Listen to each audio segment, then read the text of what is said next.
Well, and to be honest, the style of MMO I like doesn't really exist anymore. Like what I liked about MMO, I'm glad you brought up Galaxy Shim because that was my second favorite game I've ever played. I don't really think there's going to be another jump in the way that we see MMOs. I mean, that's probably what you're talking about right now. You don't really want another of the same game. Games that can progress linearly with your life where it's like, hey, I have like an auto battle basically, or I'm collecting resources or whatever it may be, your take on that, I don't know. But however you guys are handling that, that's a selling point. I actually don't like it when I sit and it's like, okay, it's good for 3 hours. Like I don't really like that as much as it's like, I don't have to actively pay attention. You know, people said to us, well, part of the feedback we had when we were building the game is make sure there's a way for a free-to-player to be able to just play on an even footing with someone else. What's it like to go from being somebody who covers these games? Okay, so you cover these games specifically, right? And then you're giving feedback to the company, seeing how the community is interacting when things come up, etc. And now you are the company and you're developing the game, and you're on the flip side, and you're gonna see how other content creators like talk about the game, how the community You become the man. Yeah. You're becoming the man. What's that feel like?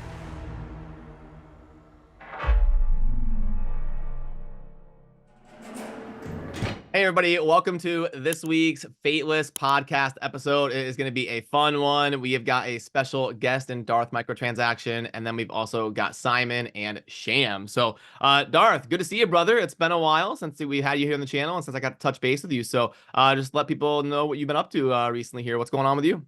Well, just live streaming, playing ARPGs, and trying to figure out where to move to.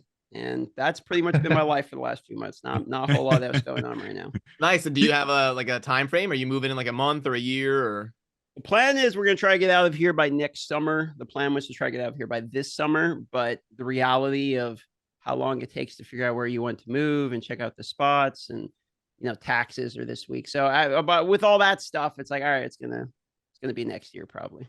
And do you have a particular ARPG that you're like, this is my game, or do you just kind of like float around now and try everything? It's a good question. So like I started with D4, obviously. Yeah. It was the game that came out. Everyone kind of was like, let's play this game.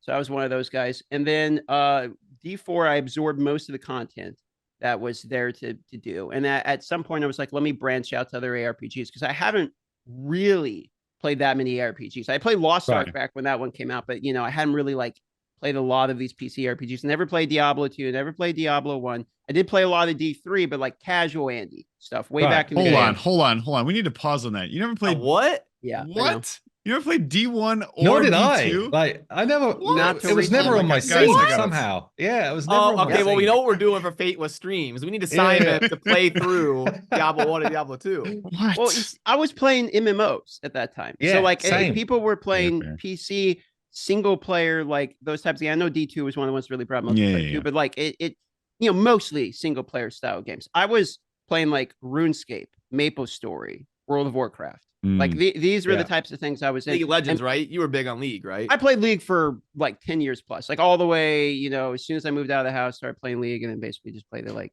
nonstop, and still do actually. But the ARPG scene mostly escaped me until Diablo 4. And I played a little bit of Diablo 3 when I was working at a call center, actually. It was so mindless, and I'd play Whirlwind Bar. I would just hold the Whirlwind Bar button. Yes. Yeah, there you go. To win. A man after my own heart. Yeah. Love it. So, yeah. But no, to answer your question, Simon, the ARPGs, right now, I'm kind of playing all of them. Path of Exile is the one that I've probably got the most time in right now. I got about 1,000 hours into that since I started playing that. And No Rest for the Wicked comes out on the 18th, which I'll be playing, because I thought that looked pretty good, honestly. So I'm kind of trying to absorb them all. And at some point, I got to go do Grim Dawn, because I hear about that one. And there's a couple ones on the backlog really good one that I got to get. I still have to play D1. So there's. All right, hang on. So this is a safe space. Let's start with that. Yeah. What is your actual favorite genre? Right? MMO. Do you love? Is MMOs?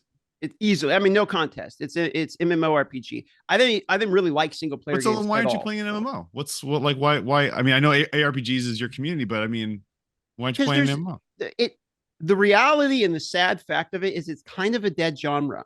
Like there's not really that many MMOs. If I pressed you and told me what is the biggest, largest MMO that just came out in the last year for me to be playing?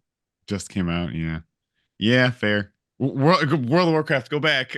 Exactly. Yeah, So like, Yeah, am I can relate to that because my Yeah. favorite genre would be RTS, but like you know, What are you like playing? Age the of next Everyone's Empires playing old 4, games. I mean, Everyone's Yeah. playing old games now. Yeah. Yeah. so Yeah. you know, I'm in love with an expired genre. Like, I mean, I was just playing RuneScape on the couch. We were watching Fallout series, and I have my iPad. I'm sitting there cutting trees. It's not like I don't try, but if I wanted to play MMO, I'm gonna have to go back in time and play the ones that have been out Yeah. for like 20 years to get what I Yeah, want. it's one of those things. It's one of those things that I always think about because I'm kind of in the same boat. I played World of Warcraft, at launch for God knows how long. I don't even know how many, Same. 12, 13, however many years.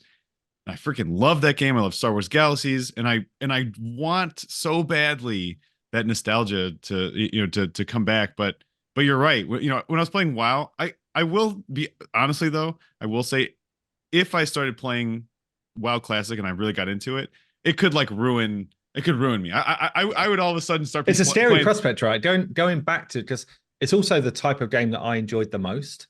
But when I think back to those days, I mean, I'm literally grinding all day to get ready for the night, and then the night is like hardcore raiding. Raiding was like my most fun experience in any game. Like I remember I've said it a few times, but like 10-man raiding Tarazan, probably my favorite ever gaming experience. Like I absolutely loved that dungeon. We had, 2 teams in our deal that be just like trying to get through it. And yeah, man, it's just awesome gameplay. But I think back now and I'm like, the hours I put in to prep to then do it. And also like, new content drop. Great. That's like a week of holiday just so that I could get level, it's all that stuff, man. It's just, it's a scary prospect to go back to that. Obviously, you stream multiple hours a day now, right? So I stream you quite a could do bit. it, I guess, through the way you interact with your community, but man, that's a lot of game time. Well, and to be honest, the style of MMO I like doesn't really exist anymore. Like what I liked about MMO, I'm glad you brought up Galaxy Shim because that was my cool second game. favorite game I've ever played.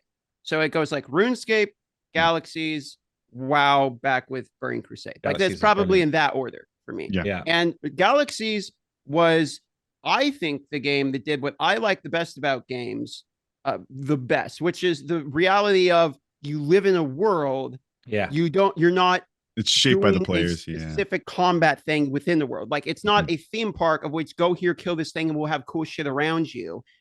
This is a world, make your own game. And Galaxies did that basically perfectly with the way they did it. Player-owned housing, player-owned towns. Yeah, markets and stuff. Yeah. It was phenomenal. Economy systems, like it was 64 really different good. classes or 63 different classes, whatever, everything from bioengineering to dancer. I mean, you filled out the world, which was phenomenal. But Ashes is trying to create, do you think in 2030 when Ashes comes out, Ashes of Creation, 2040, maybe, but you already nailed the problem. Like for me, it's, do I have faith in future development of these games? I don't know. My kids will enjoy them. Like this is the way I look at it. I can't point at a game now. I mean, like, did I like Star Citizen when it was coming out? Yeah, but then they started making their own goddamn web camera in order to track my eye movement to match the game more. And it's like, you lost me. At some point, I need a game. And so it's a lot of these are becoming like almost tech companies instead of actual game development. And it's like, at some point, I just want to play the game. So no one's actually delivering MMOs at the moment. That might be a good question for Simon and Sham in relation to our project. Is maybe MMO development too daunting of a task? Imagine if our first game we were trying to make an MMO. Like would that just be too crazy of a budget, too much time? I mean, you see how many try and just never launch, right? I think that would be a pretty sketchy way to go for your first title. You even look at someone like Riot, who have just got now multiple massive titles, and they're still finding it difficult to get into this space. I mean, obviously they're working on something, but as far as I'm aware, they pretty much ripped up what they've done, and they're going again. Let's try again. And they've got phenomenal budget, phenomenal teams, all that type of stuff. So I just think it would be unrealistic. Yeah. But then say that, if someone said to me 3 years ago, do you think you're going to be making a game in 3 years? I'd have been like, no, I don't know how to do that. So, never say never to things, but definitely if we were to do it, maybe that would be like a 10 years down the line. We've got a few titles already. MMO genre is basically pumping back Yeah. and it makes some sort of sense, Like to do an to Ashes to type follow of... on that. I mean, and that, I think that's I agree actually, because I think if you come into, let's just say today, you're like, all right, guys, we have $100 million. Okay. And we've got 6 years. I think you're still going to struggle. I think you're still going to struggle to Amazon make with New World. Yeah, exactly. And 100 million, like I honestly think that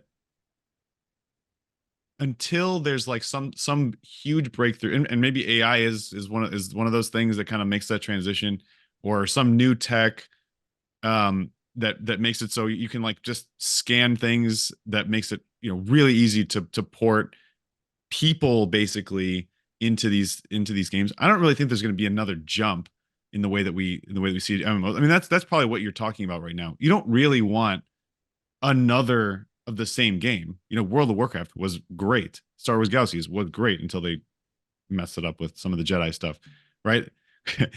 You're not really looking for that again. You want what's next? What's the next thing, right? You could go back and play World of Warcraft right now, World of Warcraft Classic, but I think yeah, I mean, like, without a massive budget and a massive, really cohesive team that all get it, right? That are all, singularly focused on exactly this one thing. I don't know how it can be done now. Like, Well, I think even if you look at what we're doing now, which is massively simplified versus an MMO, there's so many elements to it, which, character, level design, the engine, the way the different characters interact, and like way more than I would ever imagine, just for kind of building this style of game. So imagine then ramping that up with this kind of huge open world. And, if we were going for like a Galaxies, which would be the direction I'd want to go in, because that was, phenomenal in terms of gameplay. Well, the future of that type of thing is almost like a Ready Player One,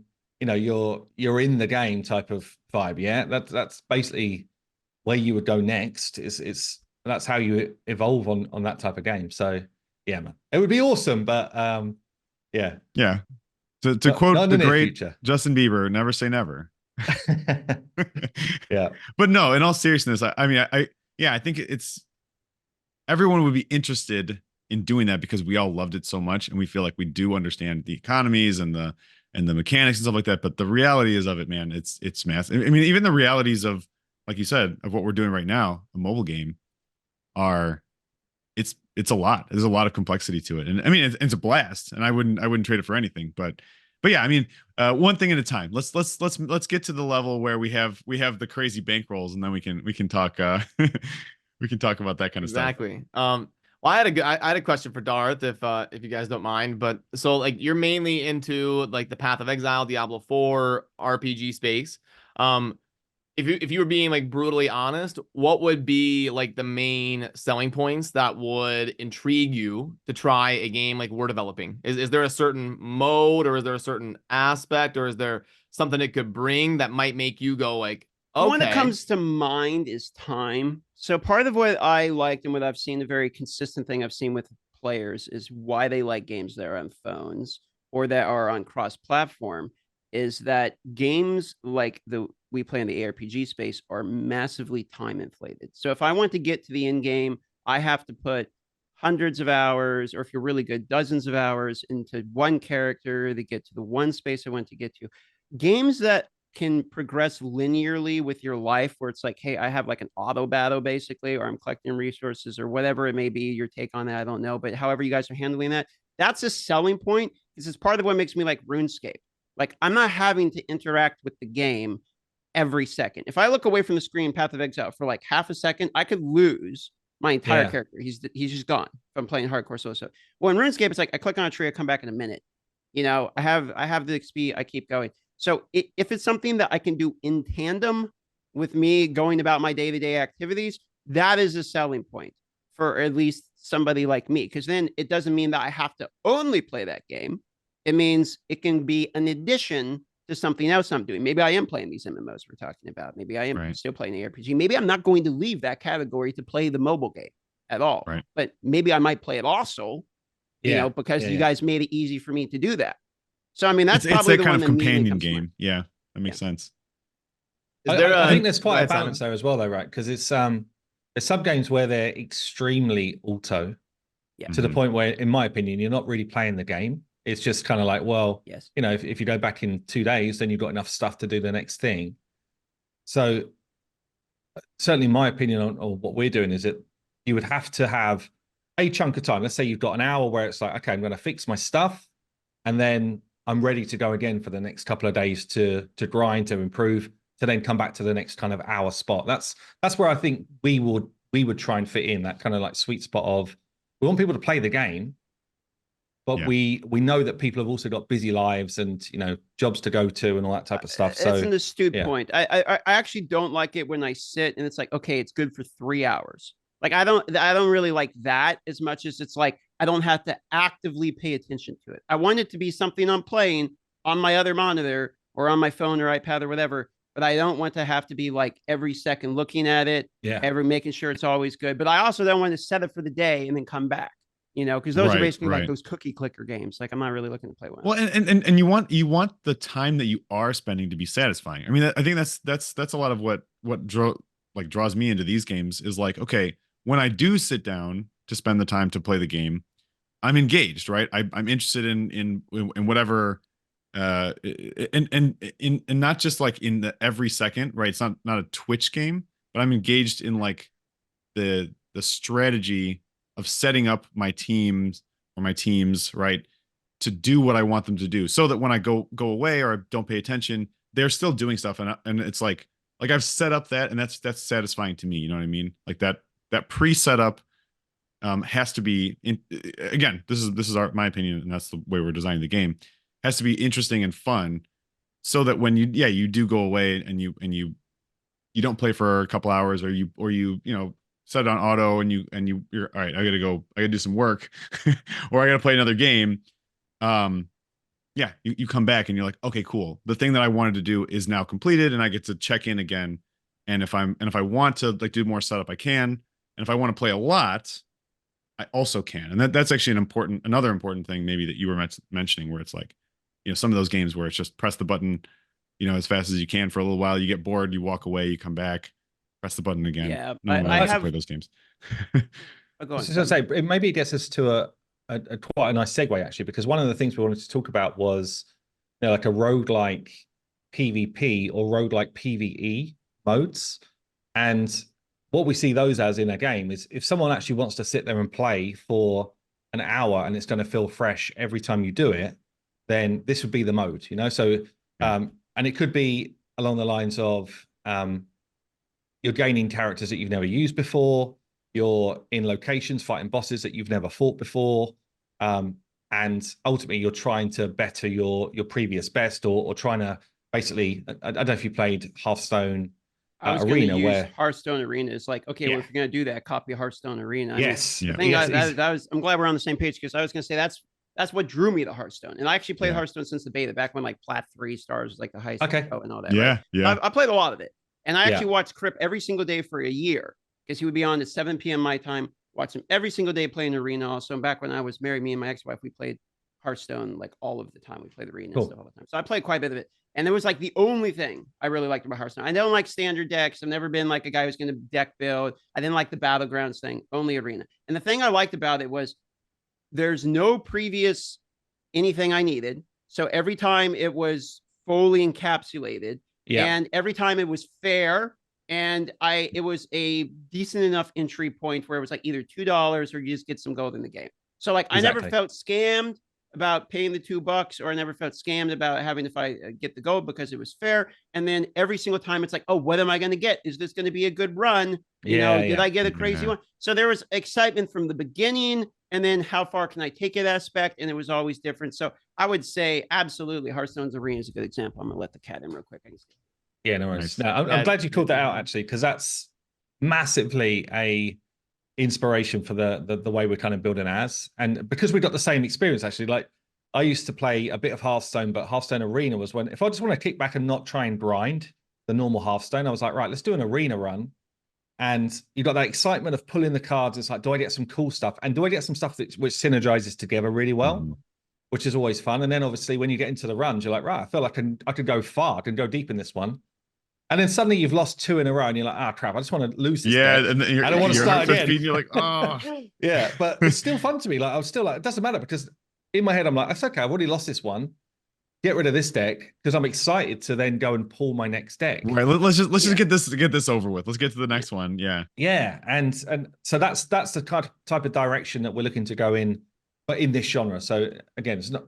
There's been examples of roguelikes in this genre already. It's not like it's a brand new concept, but people said to us, well, part of the feedback we had when we were building the game is make sure there's a way for a free-to-player to be able to just play on an even footing with someone else, and it becomes slightly more skill-based. Now, I'm not saying you can never get true skill-based. Yeah, it's not like a league type of matchup, but there's a certain amount of skill to knowing which of the characters will synergize well. There's skill around building your teams. All of those things would still need to happen, but we just want to add more fun into the game mode. We want to make people like want to come back. For other types of players too. Like if all you have is standard in Hearthstone, then all you have is standard players in Hearthstone, right? So it's the arena, I think, brings in a completely different audience for people that don't want standard format, So I think if you add that into a game, then you have a selling point that's outside of, because maybe you'll get players that literally only play that game mode. Like they just don't care at all about whatever your ladder's going to be. It's actually a similar analogy in a lot of ways, right? Because if I think about a player in Hearthstone, when you're collecting, you collect your cards, you get the cards in standard, you keep up to date with the newest stuff, you make sure that you're building within the meta. And that's a lot like a player who's going to be playing, our game, who's building their characters. They're trying to, build as efficiently as they can using the meta characters and stuff like that. So that's the standard player, like you said. But then if you shift over to this kind of like normalized PvP, and then PvE we can talk about later, but normalized PvP, that's someone who's, okay, I like to be, think on my toes. I'm drafting something, I'm getting stuff, and then as I go, I'm going to be, like a crypt, like you said, I'm going to really be thinking about, oh, well, there's a chance I don't get this card, so I might want to take this card because, it's less, whatever. You have that context. And yeah, it's just a different type of player, but I think it's the same spirit of player. It's just kind of like giving them, there's some crossover, but they're not exactly the same group. So yeah, that's also, it becomes a way more streamable game. There's a couple of game modes here where you could actually stream it and feel like, I could play this for hours on end because it's always fresh. Whereas generally in the genre, streaming these games is quite challenging. I find unless you're specifically trying to beat this thing, you're kind of just running through the motions, which is not that easy to stream. So I think it gives us very another option. Often you're repeating the same content over and over again to farm like Doing gear, runs. right? Yeah. So it's like, let me try to get a good pair of boots. I mean, you could argue like in Path of Exile, we do the same thing, which is we're going to run the map over and over and over again. But like the dynamics of it are different. Like I'm not in the same order with the same character doing the same move. Like it's literally, it's like a YouTube short just looping. So it's pretty hard to stream for sure. Yeah. But where like, this arena mode, I think that this would be something that you could easily stream. You could say, all right, guys, let's set up, let's get ready. Oh my God, are you kidding me? Like this is my starting crew. Like, it's like that, or like, oh man, this is ridiculous. Like, guys, this is the run. Everyone buckle in. You can just kind of feel that energy at the beginning, of a run. And then as you go on, it's got its upbeats, it's got its low beats. Maybe you don't quite get the RNG on something that you wanted.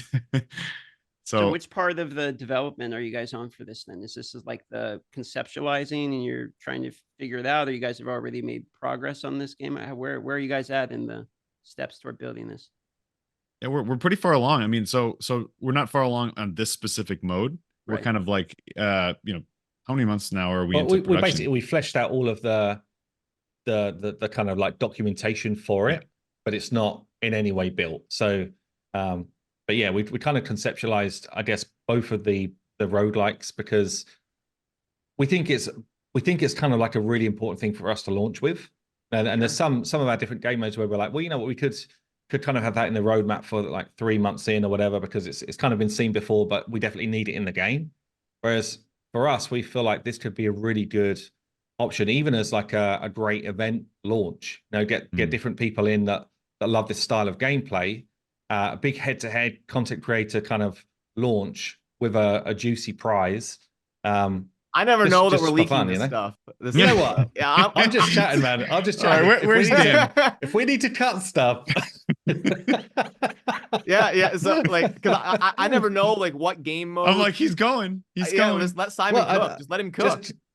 just assume that I've just made that up and we haven't talked about it before. But you know, I just feel like there's something there where people can get genuinely excited about our launch. You know, rather than just okay, there's another one of this genre out. It's like, damn, these guys are competing and they're going for it for cash, like in a mode which looks super fun.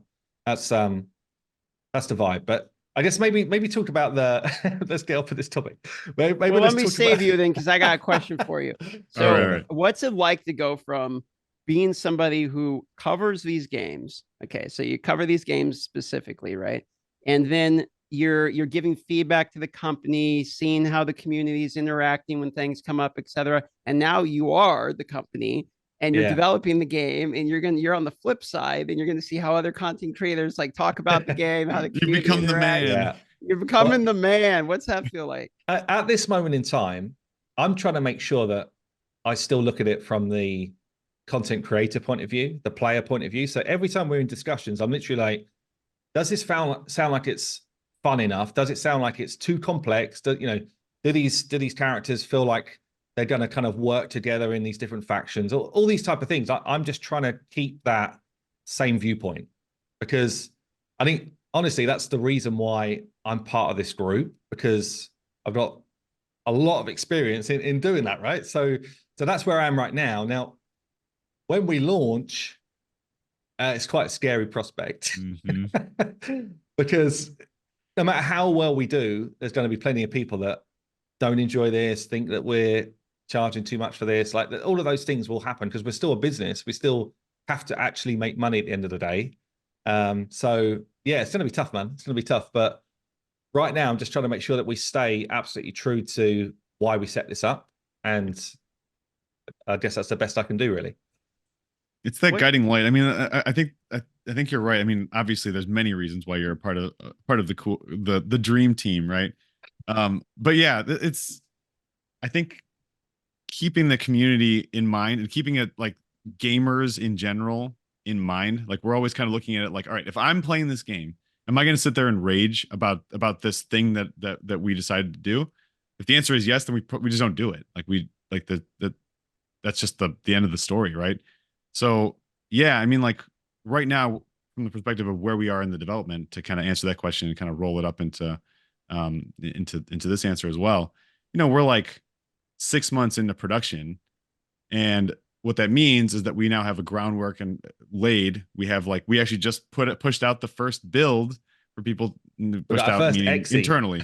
Yeah. To play Someone with, now you guys can executable, can play the game, can feel it, can test it, can see like, you know, and there's going to be massive rough edges on this thing. Let's be real. But that feels really good. And now we're at the point where it's like, okay, now we're really doing balancing economies and making sure things look good and feel good and play in a way that's going to be comfortable and exciting. Like it's not just about like what are the things that are going to be in the game. It's like how do they feel, and that's every aspect, right? You know, that's going to come down to sound, and it's going to be cinematics pretty soon, and it's going to be economies, and it's going to be, you know, everything, right?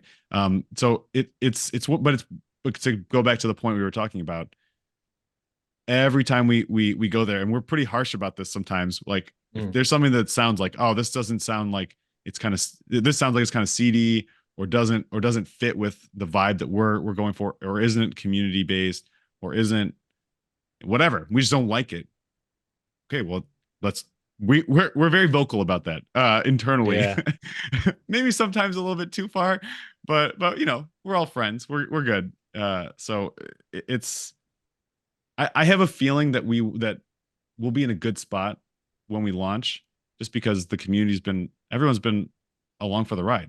Like we're showing, you know, we know, for example, that Robin Hood is going to be. This was a big pushback. Darth won't know the no. So Robin Hood in the UK is basically like the biggest meme that you could get. Whereas it seems like in the US, everyone thinks Robin Hood's this like superhero that definitely should be in our game.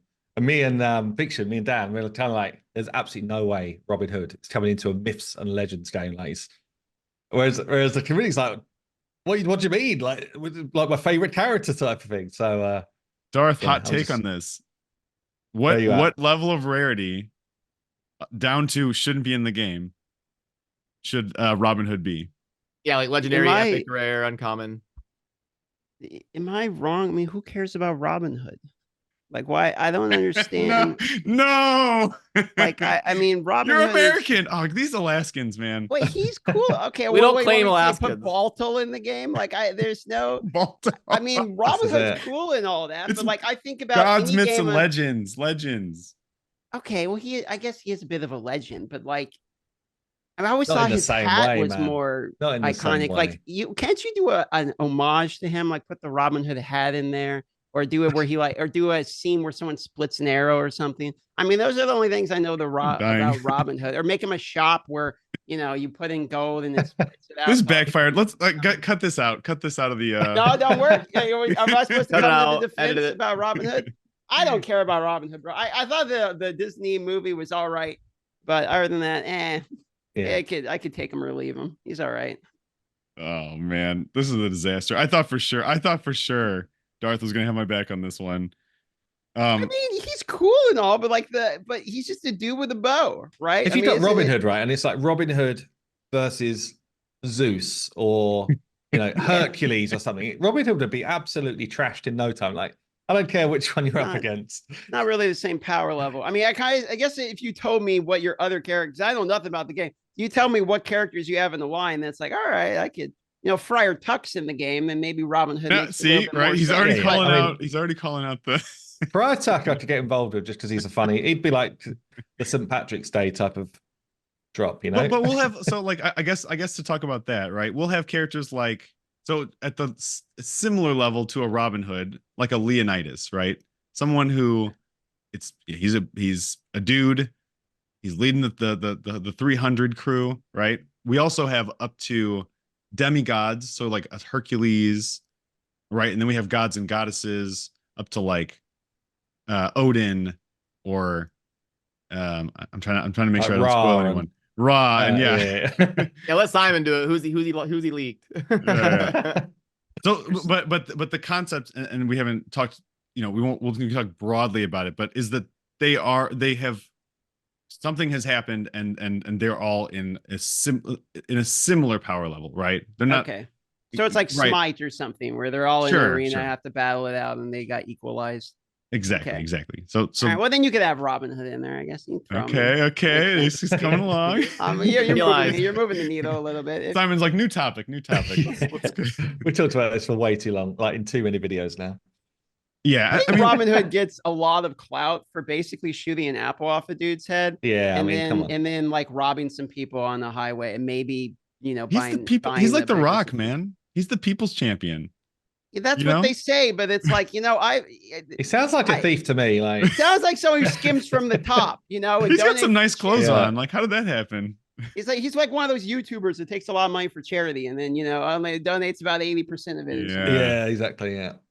But so talk to us about how you get on with like living.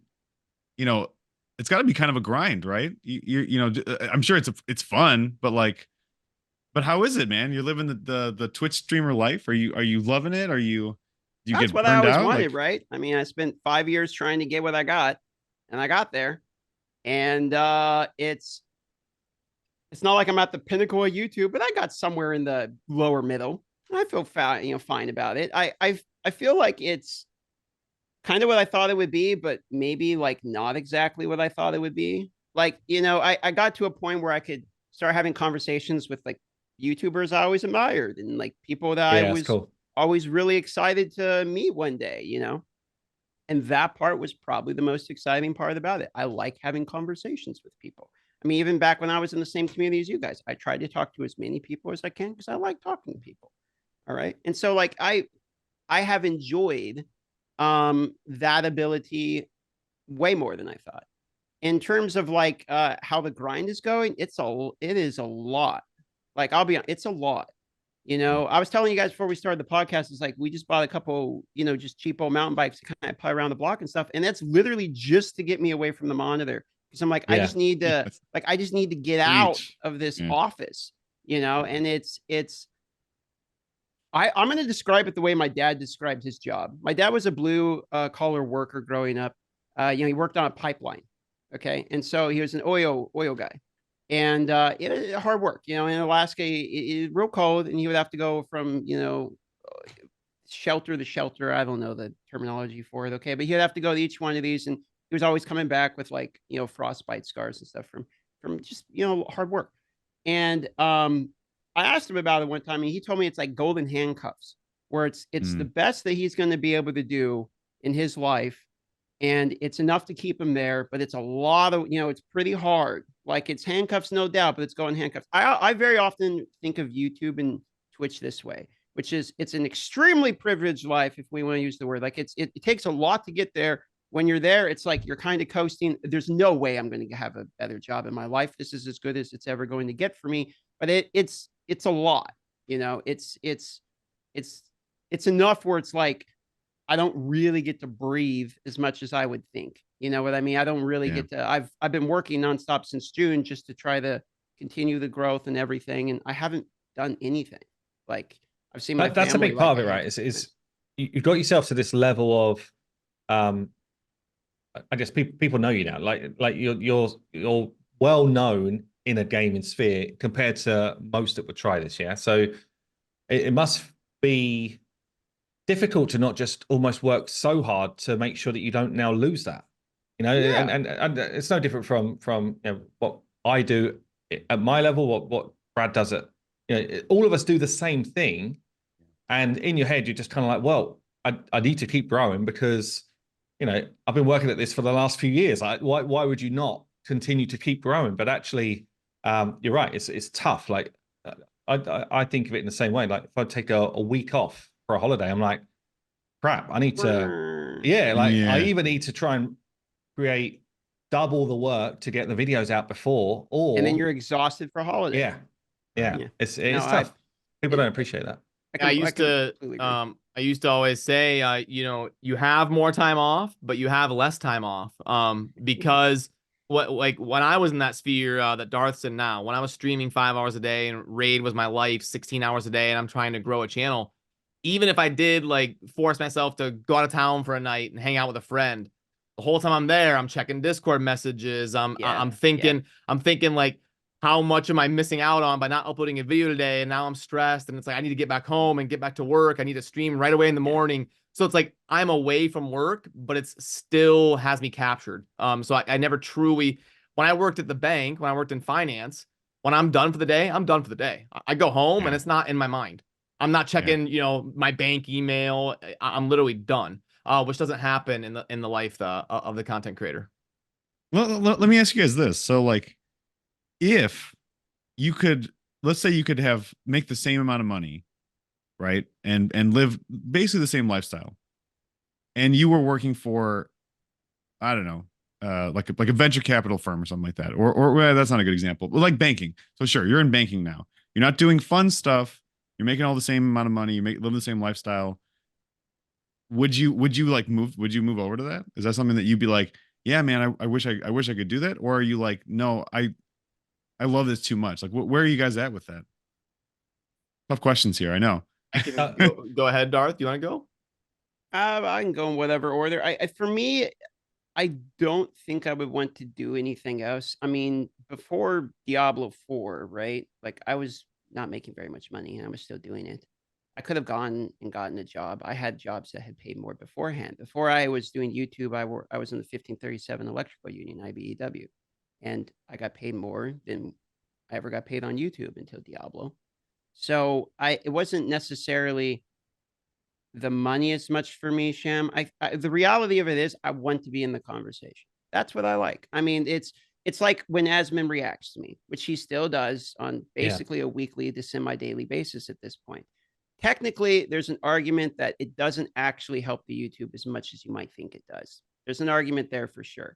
Do I mind? No, because actually what I want is at a certain point, I don't care about the money anymore. As long as I can pay my bills, the cat's fine, the girlfriend's fine, like can save, I'm fine, right? Like I've lived off of not much money my whole life. I don't really care. I haven't even bought a car or anything. Like I still, I'm using hand-me-down shit. So it's like I don't really care. I got my lightsabers and stuff. But like what I really want, dude, is like I like I started with, I like talking to people.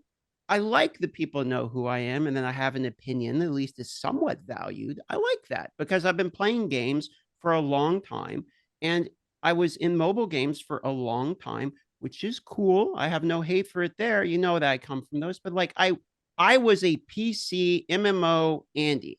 Like that's who I was, right? And I got in mobile games where that's the only opinion I had or anything. And it was like I was trying to get to the point of where like my love for gaming derives from, which is like watching my dad play Super Metroid or playing RuneScape since 2001. Like, shit that I actually really care about. I was trying to get there. And I feel like I'm like kind of there. So it's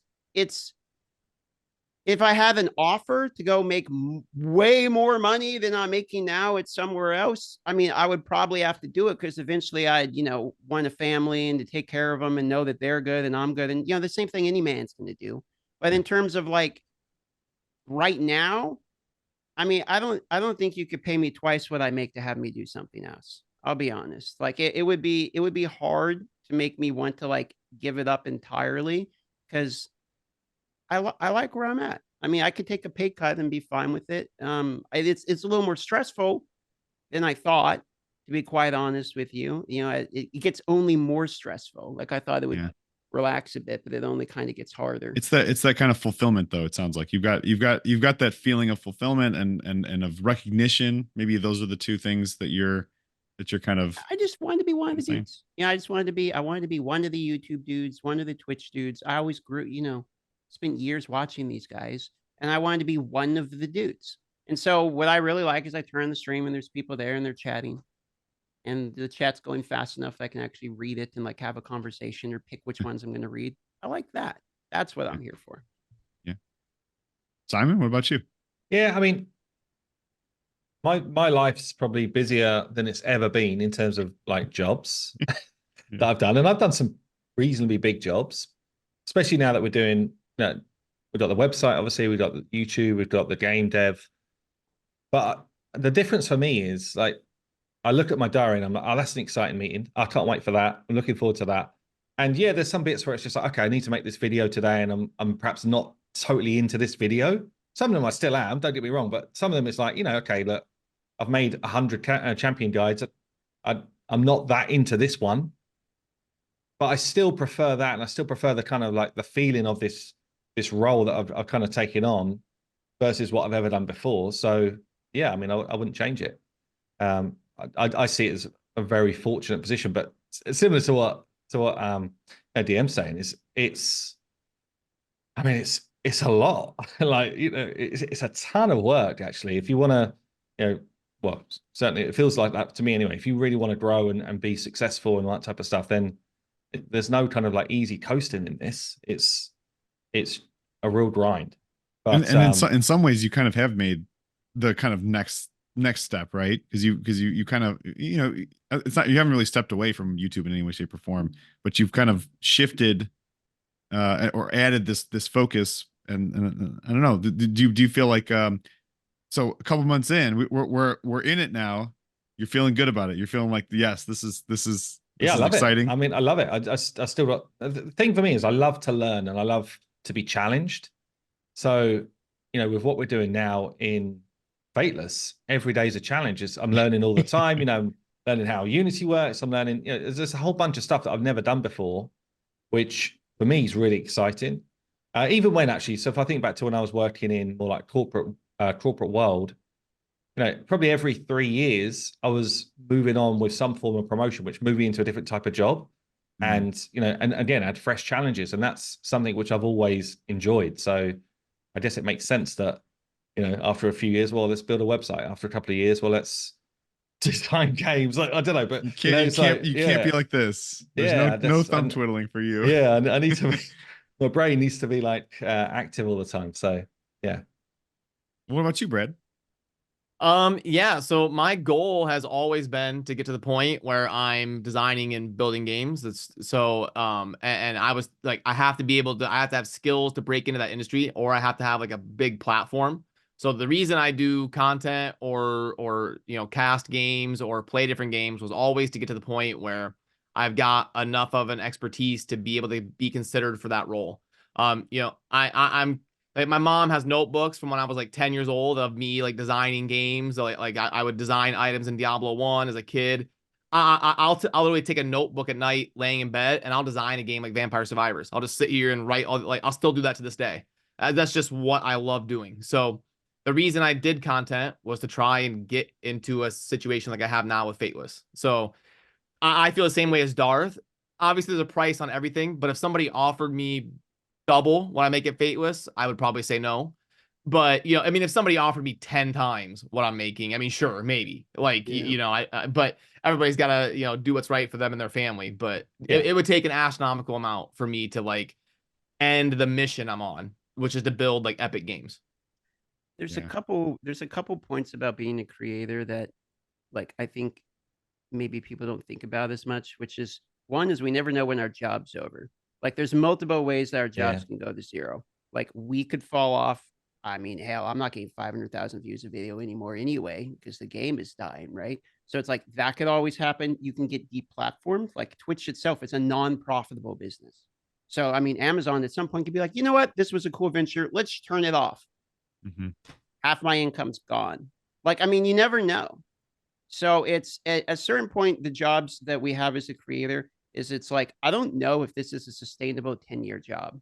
Like, I don't know if in 10 years I even have this anymore. So it's like, I'm going to do everything I can while I can to do as best as I can in the business I'm in. You know what I mean? Because you kind of have to. I mean, it's not like I'm building some skills, or I guess I could go work in a marketing firm or something. Like, I'm building some skills where I could maybe do something in the business back end, but I'm a glorified comic in front of a camera talking about video games. Like, I'm not really building like college degrees here. So that's the other reason. It's like, oh, it's hard and all that, but it's like, it's kind of a lucky spot getting to play video games. It could be a very temporary thing. We don't really know. So I couldn't go anywhere else, because you gotta do what you can while you can, and I think most people would be pretty happy to be in this same situation. I know if you look back me and, before June, like, I would be ecstatic to know that I got even a percentage of where I'm at now. So I mean, this would probably be what I do until I can't do it anymore. And I guess that leads me to my favorite question that Trevor Noah always likes to do on his podcast. I've been listening to a lot of Trevor Noah. I don't know if you guys listen to him, but he always ends the podcast with a what's next question for whatever the guest is. So I think we all kind of know what's next for the Fateless crew. We're living it right now, but what about you, man? What's next? What's next? Yeah, I was asking myself that question this week, as a matter of fact. Something that I was hearing when Simon was talking about is like the new adventure. It almost sounded like the experience of chasing and trying something new.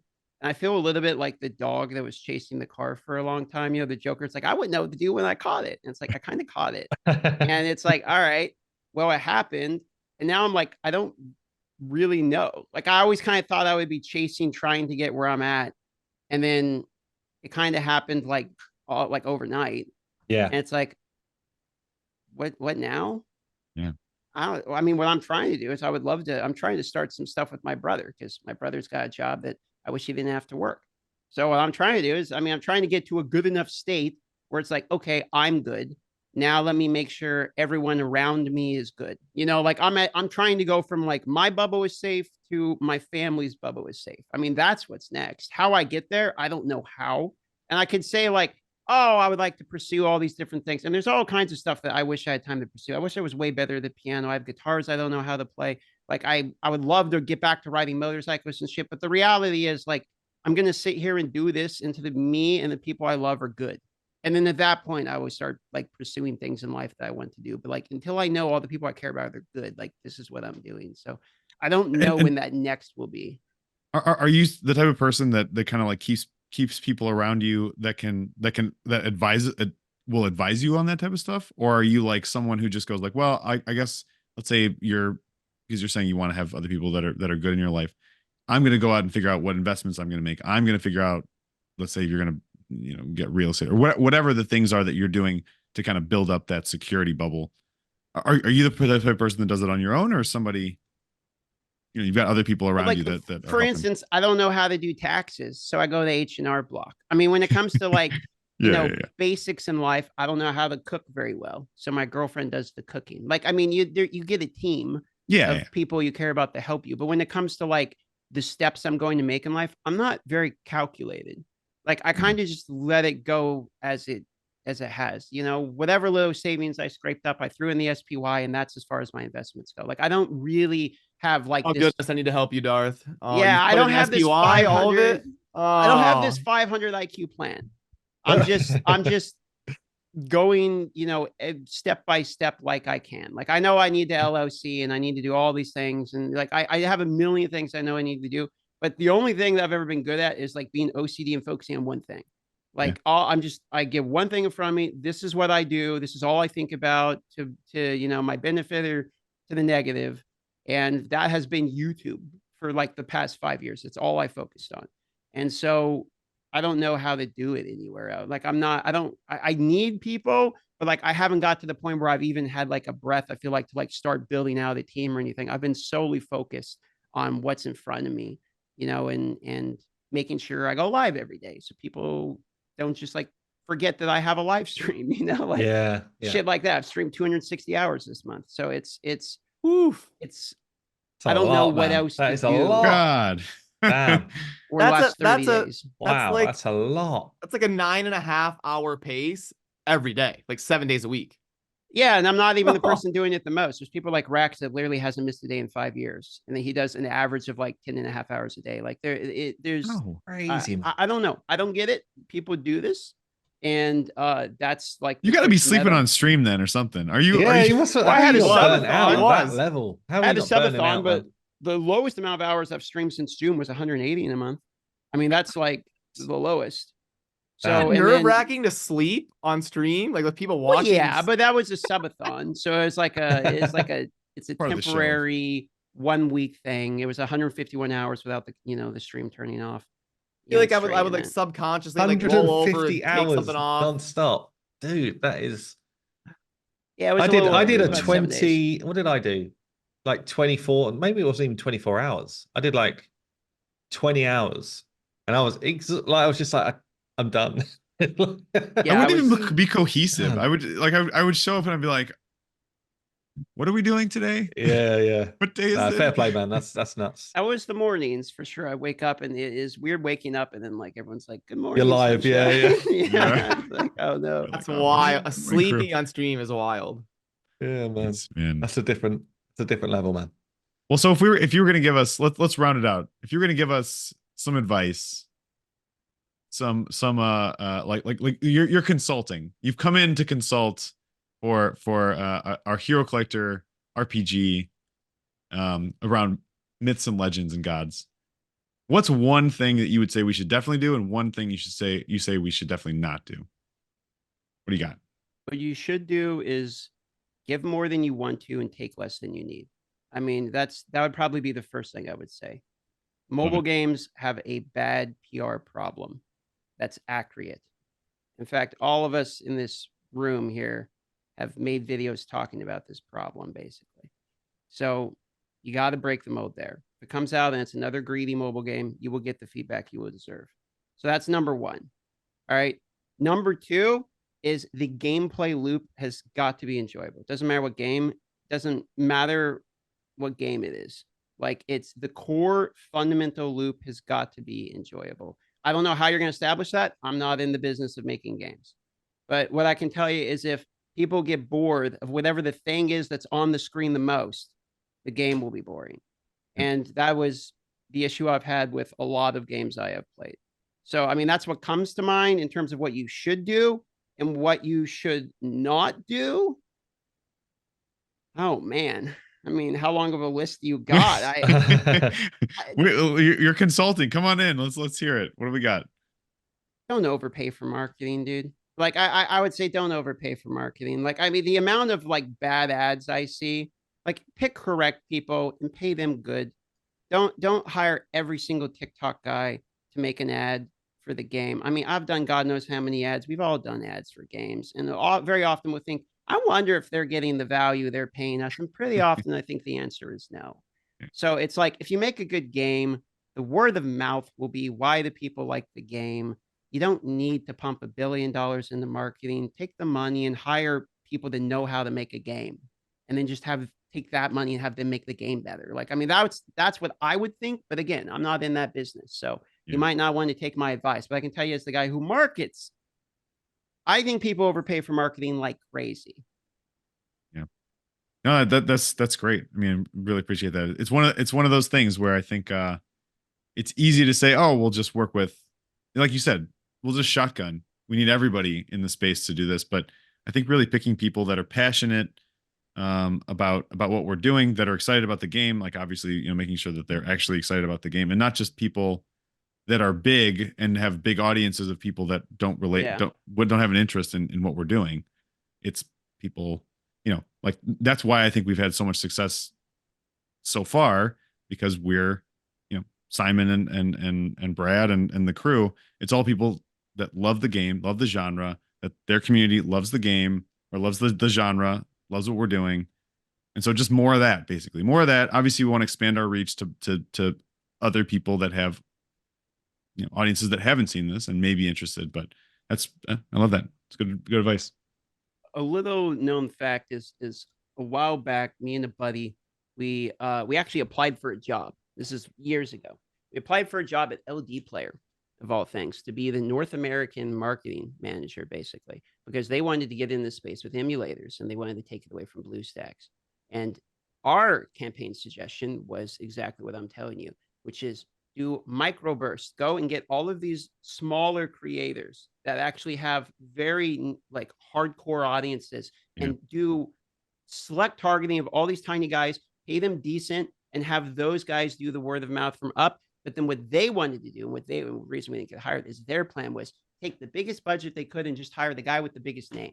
And that's what they did. And I don't know exactly if you hear about LD Player anymore, but I don't think that went very good. Nope. And so that would be how I would do it. But yeah, shilling is never shilling from the top. It just doesn't work. It just doesn't work. I think you guys know.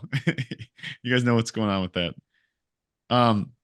Well, Darth, this has been an absolute pleasure, man. Yeah, it's been awesome. Yeah, it was really great to get to hang out and chat, and we should have you on again. Maybe after, we'll send over a build at some point once it's more in a more reasonable state, and you can let us know what you think. Really appreciate you doing it. And it's great catching up with all y'all since seeing you at TwitchCon. It's been for sure, man. Yeah, and congrats again, like the insane growth and the work ethic you put in. It's awesome to see. So keep it going, man. Keep it going. I appreciate that, Simon. You want to round us out, Brad? Get us out of here.